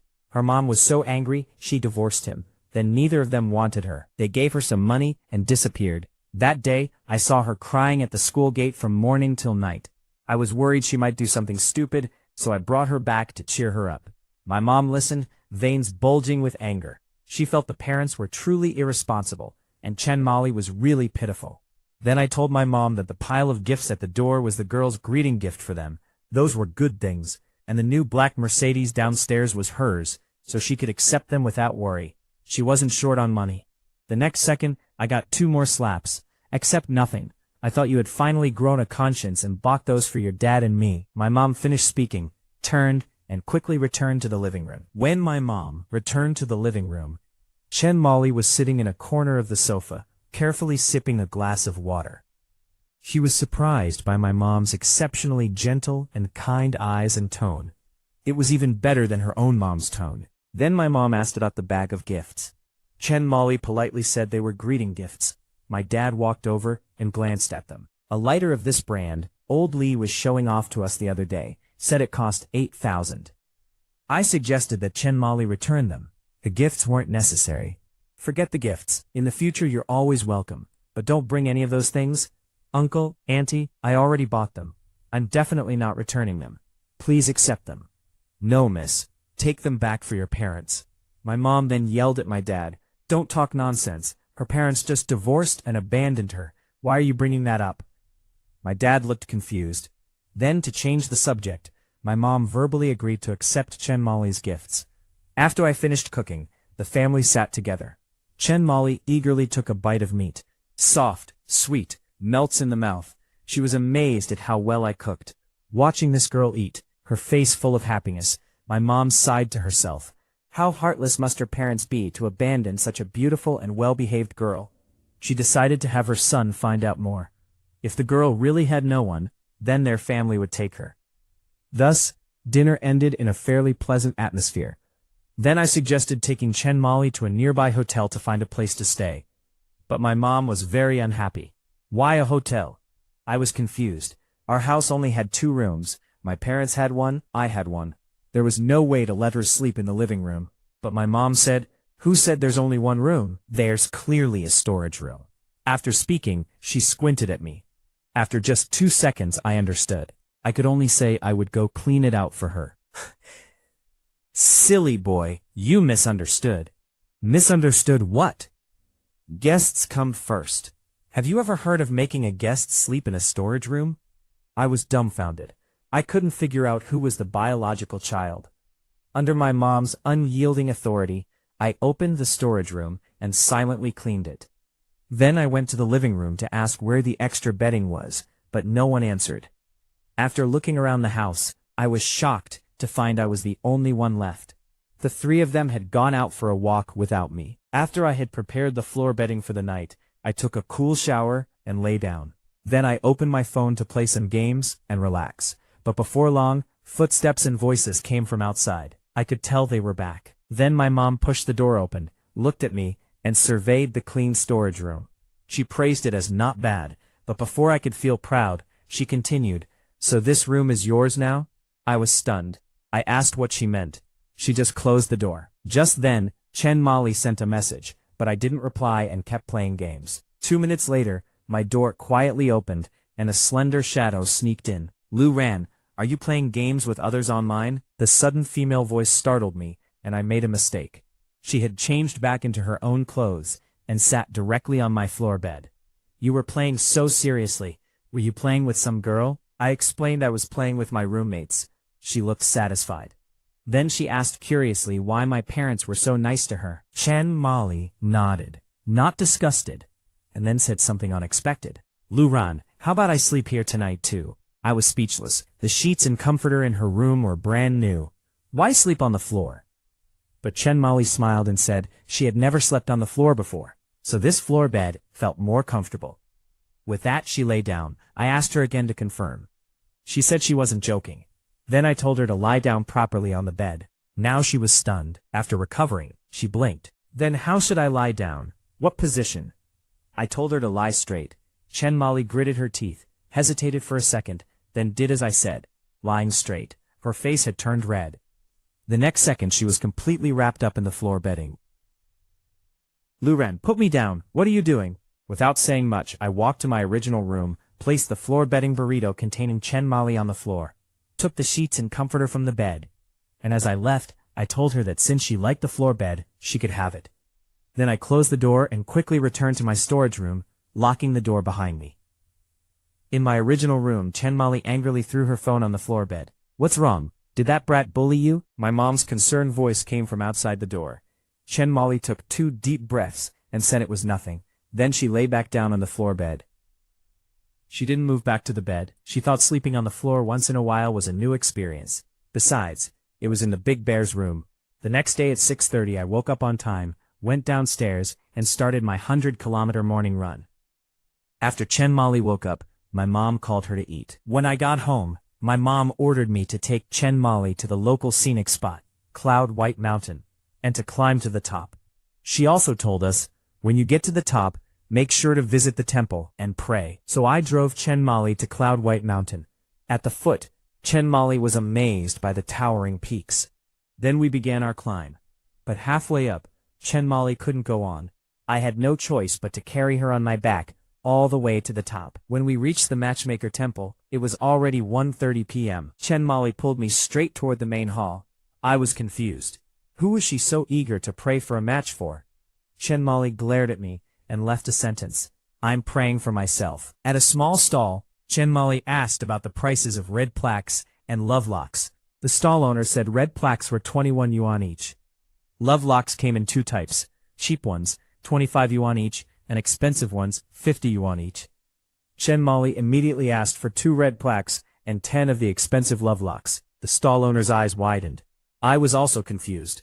Why buy so many? Chen Mali said proudly that she just wanted to buy them. She had too much money to spend. I was speechless. Rich girl with money to burn, nothing I could do. After paying with her phone, Chen Mali handed me 1 red plaque. These red plaques are for blessings. I heard from people around that the Matchmaker Temple on Cloud White Mountain is very accurate. Carve auntie and uncle's names on it and offer a blessing. At least then the climb won't be wasted. Hearing that, I thought it made sense. Then I took both red plaques from Chen Mali's hands. She looked surprised, but I just said, that's a secret, and went aside to carve. Chen Mali was very curious about what would be on the other plaque. Then, Chen Mali bought another red plaque and had the owner carve a line on the front and again on the back. After we hung up our red plaques, Chen Mali quickly pulled me into the main hall of the Matchmaker Temple. Meanwhile, outside, a passing couple looked at the love lock tree. Every lock on it said, Lu Ran and Chen Mali must be together, life after life, forever, never apart. 10 locks, 10 lifetimes. That's awesome. Honey, I'm jealous. I want 10 locks too. Inside the Matchmaker Temple, Chen Mali didn't know what was happening outside. After entering, she knelt before every statue, sincerely praying for this good match. I stood nearby, bored, scrolling through my phone. Then Chen Mali pulled me to the main deity of the Matchmaker Temple. Lu Ran, let's pray together. Praying in front of the matchmaker must be more effective than the red plaques and love locks outside, right? Hearing that, I thought it made sense. I had written a red plaque, so praying too was reasonable. But why did we have to pray together to the matchmaker? Couldn't we pray one by one? Before I could figure it out, Chen Mali forcefully pulled me down onto the kneeling cushion. With a thud, she knelt first. Since it had come to this, I knelt down too. We put our palms together, thought of our own blessings, and bowed. However, I was thinking of my parents, while Chen Mali, in addition to her parents, was also thinking of our relationship. I got up after 1 bow, but beside me, Chen Mali kowtowed 3 times. I was stunned. That was too devout. I asked curiously, doesn't it hurt? Not at all. Besides praying for my parents, I'm also praying for 2 other people. I was about to ask who, but she mysteriously said it was a secret. Then, Chen Mali took the incense she had bought outside the temple and walked to the incense burner in front of the matchmaker deity. Just as she inserted the incense into the burner and was about to bow, a loud, rumbling sound came from above and all around. The entire Matchmaker Temple seemed to shake. Cries from outside came. Then a series of loud crashes followed. The roof above the Matchmaker deity statue collapsed with a boom. The shaking and noise ended in an instant.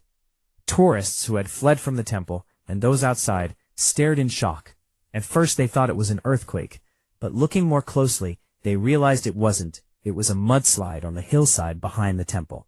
Under the heavy rain, many rocks, dirt, and trees had fallen onto the temple, causing the roof to collapse under the weight. Fortunately, only the innermost part of the temple was crushed. The vast majority of people had escaped. Currently, there were no known major casualties, just a few unlucky tourists, hit or scratched by falling stones and tiles, with minor injuries. Quick, call the police. Oh my God, how could this happen? If someone got crushed under that, they'd either die or be seriously injured. Wait, it seems like two people didn't come out, a particularly tall and burly man, and a very pretty girl next to him.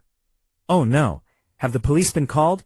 Let's quickly organize some people to see if we can rescue them. The area around the marriage deity temple became busy. Meanwhile, at the Lingnan County Emergency Center, because of the sudden heavy rain that day, several urgent situations had already occurred. A few firefighters who had just returned from outside chatted for a moment and took the chance to rest. But before they could even get comfortable, one firefighter's radio went off. The radio urgently called out. The firefighter known as Captain Lau responded immediately. Then he learned about the mudslide at the Yunbai Mountain Marriage Deity Temple and quickly called his team to go rescue. At that moment, more than 3 meters under the collapsed temple building, it was pitch black. You couldn't see your hand in front of your face. Suddenly, a beam of light shone, illuminating a few meters around. It was the glow of a phone screen. Chen Mali lay on the muddy ground, but aside from a little dust and small pebbles on her, she had no other injuries. The reason for this was that when the collapse happened, I had lifted a roof beam and blocked a lot of the falling debris. Lu Ran, are you okay? Don't worry, I'm fine. No need to call. People outside have definitely already called. Now we just have to wait for rescue. How long will they take? Given the terrain and weather, it will take a long time for rescue teams to reach us, and even longer to dig us out. Then, what do we do? I didn't answer. Instead, I started checking my own physical condition. Because the disaster happened so suddenly, I had broken a few ribs, but with my amazing recovery ability, they should heal quickly. Once I recovered a bit, I should be able to figure a way out. If we relied on rescue teams to succeed, it would take at least 2 or 3 days. I might be able to hold on, but Chen Mali probably wouldn't. Then I told Chen Mali to turn off her phone to save battery. She quickly agreed and turned it off. The atmosphere instantly became awkward. Lu Ran, you go first. No, you go first, senior. Good thing you don't have bad breath. Chen Mali, believe it or not, I'll bite you to death right now. Hearing her vicious words, I chuckled softly. What's so funny? Senior, you seem much more normal like this. Relax, I said quietly, because although she hadn't directly said she was scared, I could still feel the emotion from her words and expression. An ordinary person couldn't stay as calm as I did in this situation. Outside the ruins, 30 minutes had passed since the collapse on the summit of Yunbai Mountain. With the joint efforts of all the volunteers, 2 people buried at the edge of the ruins had been rescued. Out of the 7 known victims, 2 had been successfully saved. Staff had communicated with the emergency center several times. Rescue teams had already reached Yunbai Mountain and were in the process of climbing to the summit. But as everyone had expected, climbing Yunbai Mountain in the rain had become increasingly difficult. Even professionally trained rescue teams couldn't do anything about it. Another hour later, a 4-person rescue team hurried to the summit collapse site. They didn't carry much equipment. Clearly they had come as fast as possible to survey the scene. The leader was Captain Liao of the emergency center's firefighters. After looking over the mudslide and building collapse a few times, everyone's faces darkened. Captain, what do you think? Very troublesome. We'll have to wait for the rear team to bring thermal imaging and life detection gear, pinpoint the exact locations, and then design a rescue plan. Hopefully, no one is in the central collapse zone. That's the most difficult area. Liao looked at the collapsed building with deep worry, full of unease. But just then, a team member received a phone call. Then he looked at Liao with a strange expression. The visitor center called. They said 2 people are buried in the middle. One of them is a man with a very tall, fierce-looking build. Oh no, could it be that guy? Liao's expression also turned strange. At that moment, I had just taken bread and bottled water out of my backpack, and eaten some with Chen Molly. Then my phone rang. I was wondering how there could be signal, but it turned out to be an emergency contact calling. I pressed the answer button and the speakerphone. "Lil Ron, where the hell are you, kid?" a voice shouted as soon as the call connected. "Captain Liao, since you're calling at this time, you must have reached the summit of Yunbai Mountain," I said helplessly. "Holy crap, you really are buried under the marriage deity temple. Ha ha ha. Captain, I told you it was him. Who would have thought? The rescue hero needs rescuing this time." "Alright, enough joking. Tell me about your situation." "Don't worry, I'm fine. About 15 meters southeast of me, there are two trapped people, a man and a woman, both young. Go rescue them first." The moment the building collapsed, I noted the general surroundings. It's an instinctive reaction when I'm in danger. "And what about you? Where exactly are you now?" Captain Liao asked. "Directly in front of the main marriage deity hall," I said. Hearing this, Captain Liao felt terrible. The other rescuers were also dumbfounded. They had originally thought my position would be manageable, not too hard to rescue, but they didn't expect that I had to choose the most difficult and dangerous spot in this entire collapse. "Isn't the main hall at the very back of the temple? Why on earth did you go there?" "Oh, I came with a friend, just a coincidence." "With a friend? To the marriage deity temple? Is that friend a girl?" "You guessed that too? Wow, you've only been in college a few days, and you've already snagged a girlfriend. So, when are you inviting us to dinner?" Listening to the conversation between us, Chen Molly, who was next to me, was so emotional, she almost cried. Finally, someone misunderstood. It had been so hard for her. "Don't talk nonsense. Dinner can wait until you rescue me. How long do you think it will take? If this weren't Yunbai Mountain, I'd guarantee to have all the trapped people out in 2 hours. But with all the special circumstances combined, it probably won't be until tomorrow morning at the earliest." "Tomorrow morning? What if it keeps raining?" "Well, we'll do our best." "All right, we've worked together many times. Go save the others first. I'm not in a hurry. Leave me for last." "Don't worry, even if you didn't say it, I'd still leave you for last." "Haha, just kidding. Be careful. I'm hanging up now. Call me if anything happens." Lao quickly finished and hung up. I sat cross-legged, closed my eyes, and rested to heal my injuries. By the next morning, the rescue team had just pulled out another 2 trapped people. But before the rescuers and the crowd could celebrate with joy, suddenly, an unusual change occurred not far away.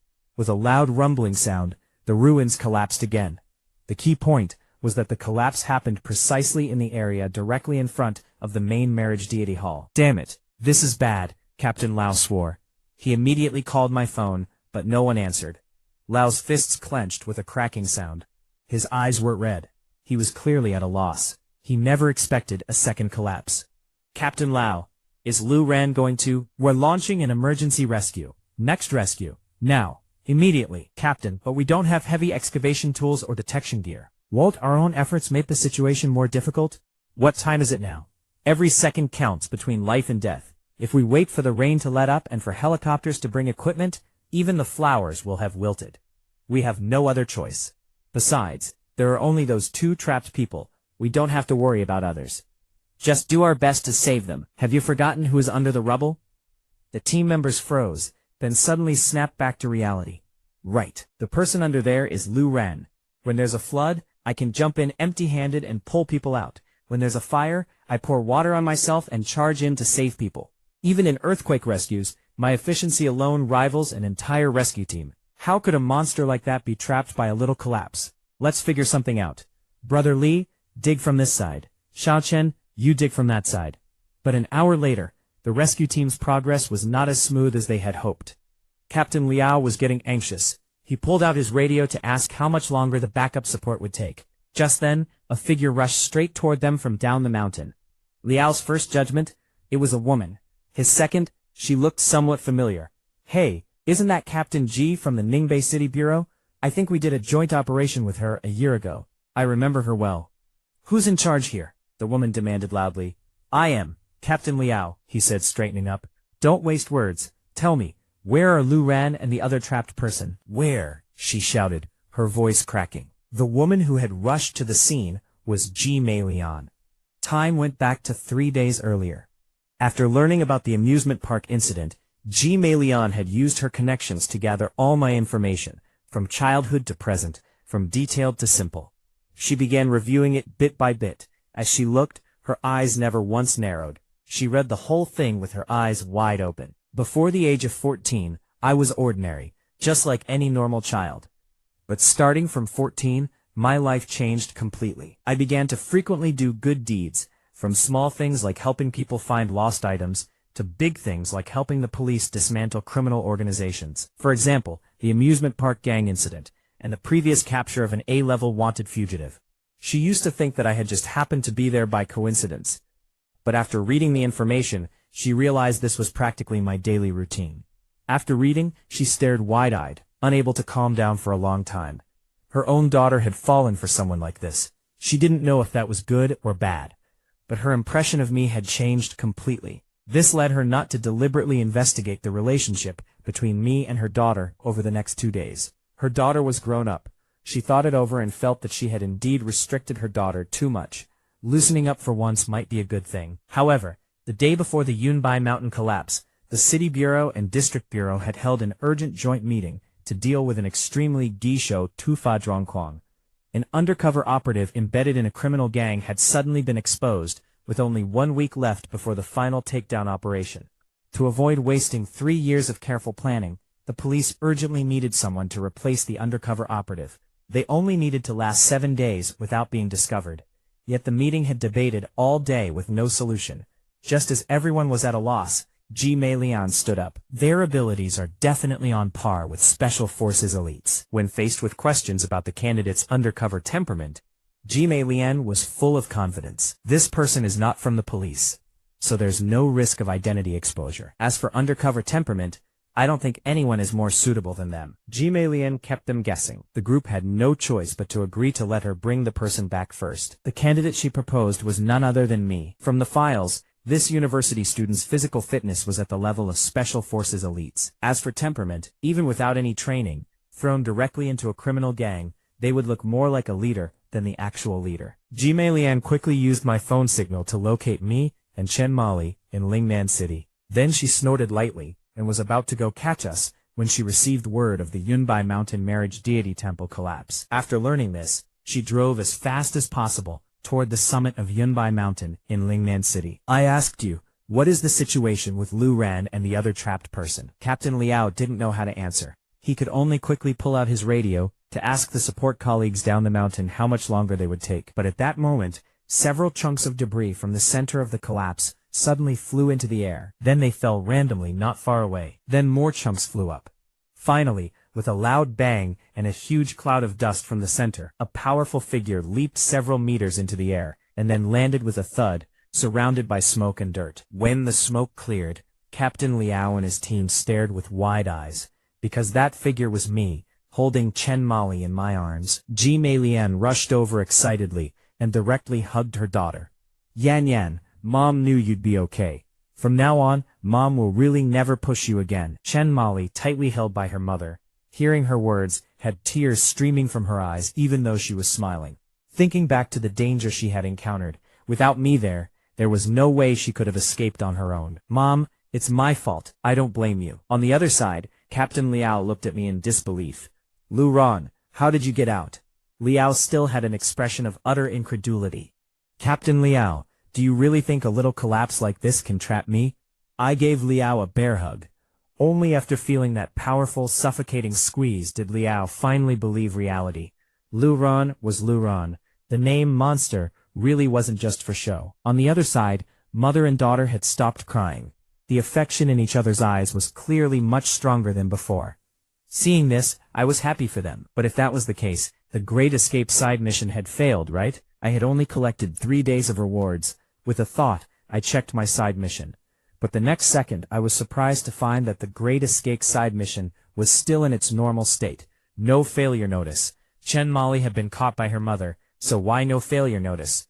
Did I misunderstand what caught meant, or had I triggered something? I studied it for a few minutes but still had no clue. However, it wasn't a bad thing. As I walked over to Chen Mali, Ji Meilian stepped forward. Just as I thought the strong-willed woman was going to settle accounts with me, Ji Meilian bowed deeply to me. You saved Yan Yan's life. We owe you a huge debt. Without my extraordinary abilities, she would never have seen her daughter again. Auntie, you're too kind. I just did what I had to do. I quickly stepped aside, my eyes avoiding hers. Having run off with Chen Mali, facing her mother now felt a bit strange. But then Jime Lian's next words truly surprised me. Lu Ran, could Auntie come to your home for a visit? My home? What for? You rescued Yan Yan from under the ruins. Can't Auntie come over to thank you properly? At that moment, she was extremely polite to me. If I hadn't seen this woman at the police station, I would have thought I had the wrong person. Yeah, Lu Ran, my luggage is at your place anyway. We can pick it up on the way back. During the earlier conversation with her mother, she had decided to return to university in a couple of days. For her now, being in school was better. I had no objection. Pick up the luggage and leave. At this time of day, I probably wouldn't run into my own mother. I remembered telling quite a few lies to my mom. The three of us rested for a bit and started down the mountain. The view after the rain was beautiful, but each of us was preoccupied with our own thoughts, none of us in the mood to appreciate it. I didn't walk fast. Earlier in the restroom, I had checked my fractured ribs in the mirrors several times and successfully reset them. Now I just needed to avoid strenuous activity and rest a few days for them to gradually heal. Jime Lian and Chen Mali mentioned several times on the way down that they wanted to take me to the hospital. This minor injury didn't need a hospital, but the two women were insistent. They made me go. The three of us took the cable car down the mountain, and Jime Lian drove me to the nearest hospital. After a series of examinations, the hospital's results shocked Jime Lian. I had 5 ribs with varying degrees of fracture, but miraculously, they had already realigned. Now they just needed to heal on their own. Jime Lian glanced at me and sighed inwardly. Truly, a monster's constitution. After the hospital, the next stop was my home. I thought for sure my parents wouldn't be home at this hour, but when I opened the door with my key, I heard a voice from inside. Who is it? Is it Daran and Ling Ling? It was my mother's voice. I was really startled. I didn't expect Mom to be home at this hour. Don't mention anything about the collapse. I don't want my mom to worry, I quietly reminded the two behind me. Don't worry, I definitely won't, Chen Mali said, with a smile. I understand. As a mother herself, she knew how terrible that feeling was. Mom, it's us, I called back into the house. Soon, my mom walked over. She had light makeup on, probably just finished. You two came back just in time. A few more minutes, and I would have been gone. Have you eaten? No? I'll make you something. She stopped mid-sentence when she saw the extra woman in the room. You are? Hello, I'm Ling Ling's mother. Thank you for letting Ling Ling stay at your place these past couple of days. When my mom heard that this woman was Yan Yan's mother, her expression changed in a very unnatural way. So this was the irresponsible woman who divorced and abandoned Yan Yan. Why was she here? Could she be regretting it and wanting to win Yan Yan back? A young girl of only 20. Can she withstand this kind of psychological torment? My mom's eyes narrowed, and she made up her mind. She would test Yan Yan's mother. If the answer wasn't satisfactory, she wouldn't let it go no matter what. Yan Yan had already suffered enough. She really couldn't bear to see her repeat the same mistake. Moreover, this girl was the first one in so many years who had a favorable impression of her son. That made it even more important not to let go easily. Oh, so you're Ling Ling's mother. Ling Ling is doing very well staying with me. She can stay longer. A few more days, a few months, a few years, it's no problem. I won't find it a bother. My mom had a smile on her face, but her eyes were sharp. Seeing my own mom in this mode, I couldn't help but cover my face with my hand and turn away. I was done for. Lying really wasn't a good thing. Mom must have believed that tragic story from a couple of days ago. Now the real person was here. What to do? What to do? On the other side, Jime Lian was completely confused. Why was Lu Ran's mother so hostile toward her? They were clearly meeting for the first time, completely unfamiliar with each other. Lu Ran's mother. Is there some misunderstanding between us? Misunderstanding? How could we have a misunderstanding? So, what exactly are you here for? She also gave Chen Mali a reassuring look, as if to say, Auntie has your back. Chen Mali blinked, full of confusion. Beside her, Jime Lian's smile stiffened. This is still called no misunderstanding? Lu Ran's mother looks like she's guarding against a wolf. She subtly glanced at her own daughter, only to see her daughter making faces and winking at Lu Ran's mother. Who knows what she had said about her, in front of Lu Ran's mother. Lu Ran's mother, I'm just here to take Yan Yan back to school. This child is too naughty. A girl he only knows how to play, Jime Lian said, forcing a smile. Yan Yan's mother, schoolwork is certainly important, but mental health is equally important, my mother said seriously and earnestly. Mei paused for a moment, then nodded emphatically. I understand. It was indeed my fault before, for not considering Yan Yan's feelings. After we go back, I will communicate with her properly. And so, Lu Ran's mother and Chen Mali's mother chatted like that, which left Lu Ran and Chen Mali dumbfounded. Was this the same Captain Ji she knew? Was this the same mother he knew? After more than 10 minutes, the two mothers had talked enough and become quite cordial with each other. Chen Mali then packed her luggage from Lu Ran's room. Lu Ran was quite satisfied with this. Finally, he could send this girl off and rest quietly for a few days. But just as Lu Ran was about to go back to his room to sleep, his mother grabbed him. You brat, where do you think you're going? Mom stared at him suspiciously. I'm going back to sleep. I barely slept last night. I'm exhausted, Lu Ran said with a yawn. Hearing this, Mom slapped him hard on the back. Sleep? Sleep what? Hurry up and pack your things. Go back to school. Mom, why should I go back? I already took several days off. Lu Ran looked confused. Excused? Why did you ask for leave?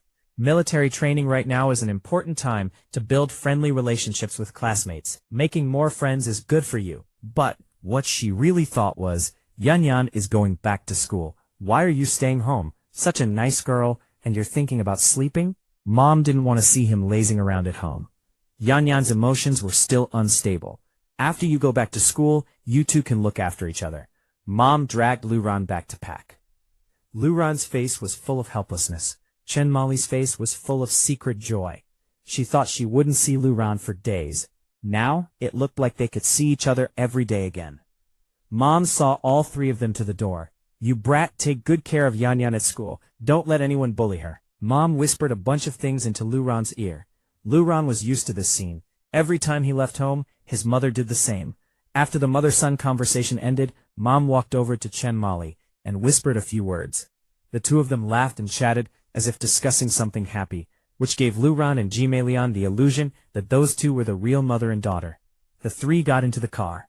Lu Ran was pulled into the back seat by Ji Meilian and Chen Mali, with the excuse that he was injured and shouldn't drive. Chen Mali had only gotten halfway through her driver's license test, so the task of driving back to Ningbei City fell to Ji Meilian. Under her mother's firm gaze, Chen Mali reluctantly chose to sit in the front passenger seat.